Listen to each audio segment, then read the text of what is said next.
Tercera topada. Hi ha la maqueta d'una barca penjant com una ala ferida. Una llum d'hivernacle marca la biblioteca reflectida.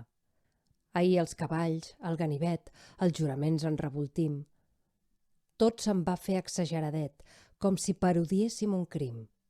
Sabria, llàstima, de poc, però el confort, de to viril, m'ha demostrat que un bar no és lloc per converses d'aquest estil. Vostè se n'acaba d'anar, un cigarret, Shakespeare obert. Els sonets, el món és tan clar, amb música d'un març incert. Tal com el sol de primavera desfà el brodat de neu pel mig, així la joventut primera fuig per les vies del capritx.